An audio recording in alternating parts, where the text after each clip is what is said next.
Assalamualaikum warahmatullahi wabarakatuh. Innal hamdalillah nahmaduhu wa nastaghfiruh wa na'udzu billahi min shururi anfusina wa min sayyiati a'malina. May yahdihillahu fala mudilla lahu wa may yudlilhu fala hadiya lahu. Asyhadu an la ilaha illallah wahdahu la syarika lahu wa asyhadu anna Muhammadan abduhu wa rasuluhu la nabiyya ba'dahu. Allahumma salli ala Muhammadin wa ala ali Muhammad wa ala alihi wa ashabihi wa man tabi'ahum bi ihsanin ila yaumiddin. Wa qala Allah ta'ala fil Qur'anil Karim, a'udzu billahi minasyaitonir rajim, bismillahirrahmanirrahim. Ya ayyuhalladzina amanu kutiba 'alaikumus shiyam kama kutiba 'alal ladzina min qablikum la'allakum tattaqun. Wa qala Rasulullah sallallahu alaihi wasallam, man qama ramadhana imanan wa ihtisaban ghufira lahu ma taqaddama min dzambi. Shadaqallahul azim wa sadaqar rasulul karim. Ma'asyiral muslimin, jamaah salat Isya wa Tarawih yang dirahmati Allah Subhanahu wa taala. Segala puji bagi Allah yang telah melimpahkan rahmat serta berkahnya kepada diri kita, yang telah memudahkan langkah-langkah kaki kita, kemudian yang menguatkan ibadah-ibadah kita, sehingga alhamdulillah kita sudah berada di penghujung Ramadan ini. Mudah-mudahan apa yang telah kita lakukan dalam rangka tarbiyah, dalam rangka penggemblengan di bulan Ramadan ini menjadikan diri kita pribadi yang la'allakum tattaqun, yaitu pribadi yang bertakwa kepada Allah Subhanahu wa taala. Kemudian salam beriring salawat pun tercurah kepada junjungan kita Nabi besar Muhammad sallallahu alaihi wasallam, yang mana atas perjuangan, pengorbanan, tetesan darah serta keringat beliau kita pun bisa merasakan kenikmatan iman dan kenikmatan Islam. Ma'asyiral muslimin, jamaah salat Isya wa Tarawih yang dirahmati Allah Subhanahu wa taala. Sesungguhnya Ramadan ini adalah cara Allah Subhanahu wa taala untuk meningkatkan ruhiyah kita, untuk meningkatkan keimanan kita, kemudian untuk meningkatkan takarrub kita kepada Allah Subhanahu wa taala.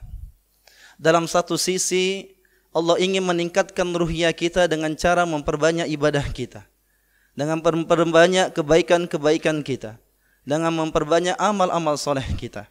Maka Rasulullah SAW mengatakan, man qama ramadhana imanan wa ihtisaban ghufira lahu ma taqaddama min dzambi. Sebuah motivasi yang diberikan Rasulullah SAW kepada diri kita.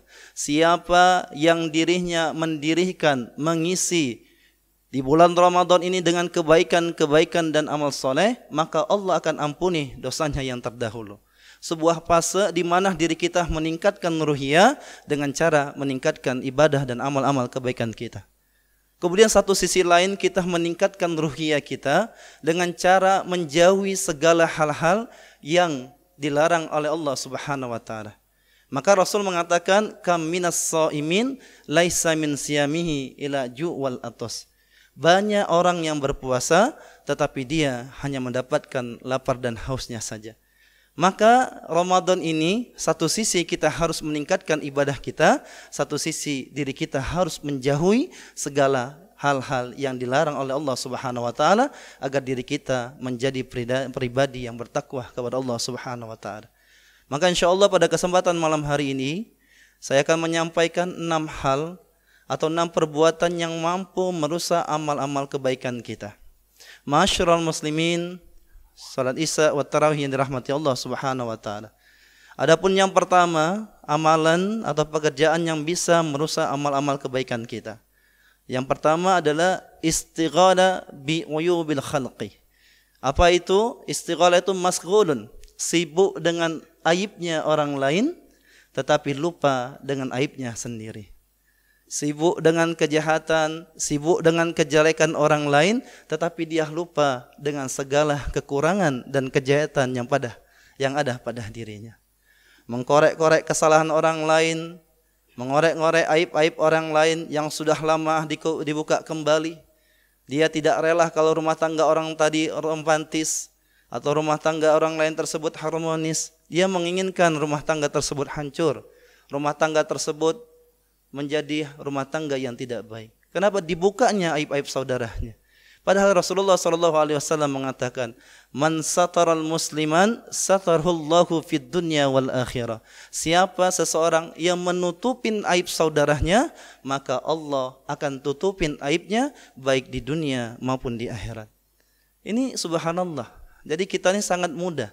Ya, sangat mudah sekali menyampaikan kejelekan, kemudian menyampaikan kekurangan yang ada pada saudara-saudara kita. Padahal al-muslim lil muslim kal jasadil wahid. Muslim yang satu dengan muslim yang lain itu diibaratkan dengan satu tubuh. Kalau satu sakit, maka yang lainnya akan merasakan sakit. Maka ketika kita mendapatkan saudara kita memiliki aib atau kekurangan atau kejahatan, kita tutupin kekurangan tersebut dengan kebaikan-kebaikan, walaupun kebaikan tersebut ada sedikit pada dirinya. Ini yang pertama, bahwasanya ya, kita itu tersering sekali tersibukkan dengan aib-aib, mencari kekurangan dan kesalahan saudara kita. Ma'asyiral muslimin, jamaah salat Isya wa Tarawih yang dirahmati Allah Subhanahu wa taala. Lalu yang kedua, amal yang bisa merusak amal-amal kebaikan kita, yaitu qaswatul qulubi, yaitu kerasnya hati dikarenakan tidak mau menerima nasihat. Merasa paling pintar, merasa paling hebat, merasa paling alim, merasa dirinya yang paling sunnah, merasa dirinya di atas segala-galanya, menganggap orang lain tersebut jauh dibandingkan dirinya, merasa paling tinggi dengan kualitas keilmuannya, kemudian merasa orang lain tersebut jauh dibandingkan dirinya. Ini hati-hati. Semakin diri kita merasa paling tinggi, semakin diri kita merasa paling hebat, menganggap orang lain tersebut jauh dibandingkan diri kita, semakin keras hati kita. Qaswatul qulubi. Jadi bagaimana caranya? Tawaddu'lah diri kita.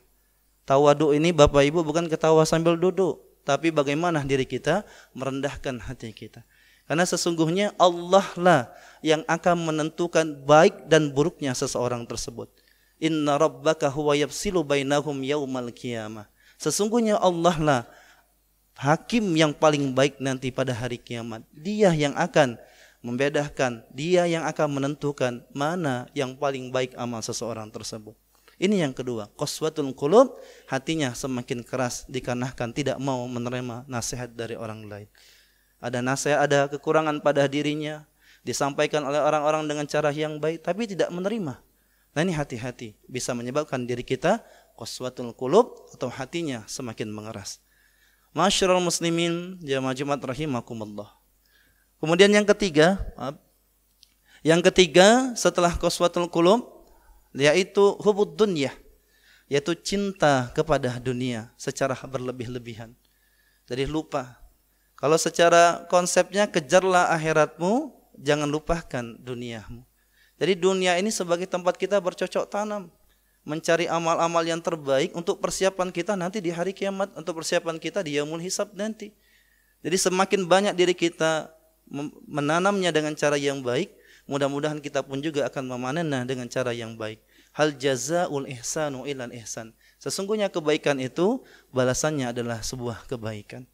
Jadi kita ini cintanya kepada dunia bukan cintanya kepada siapa yang memiliki dunia tersebut. Kalau diri kita semuanya orientasikan kepada Allah pemilik dunia ini, insya Allah hati kita akan tenang. Siapa tujuannya Allah, pasti dunia ikut. Tapi kalau dunianya yang dikejar, maka insya Allah diri kita akan semakin jauh dengan Allah Subhanahu wa ta'ala. Hati-hati. Hubud dunia, cinta kepada dunia.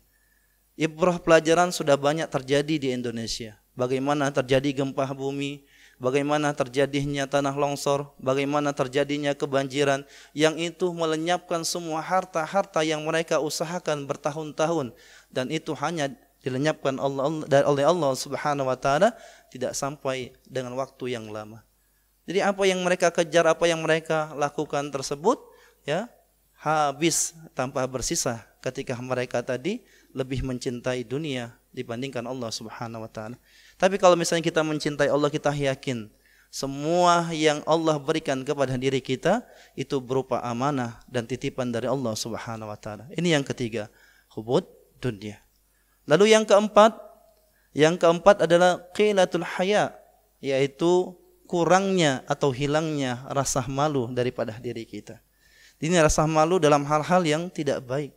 Tapi kalau misalnya malu membaca Al-Quran, itu bukan rasa malu. Malu datang ke pengajian, itu bukan rasa malu. Tapi malunya tadi ketika dia tadi tidak malu lagi berbuat kemaksiatan, tidak malu lagi ketika dia berbuat kejahatan, tidak malu lagi ketika dia berbuat dosa.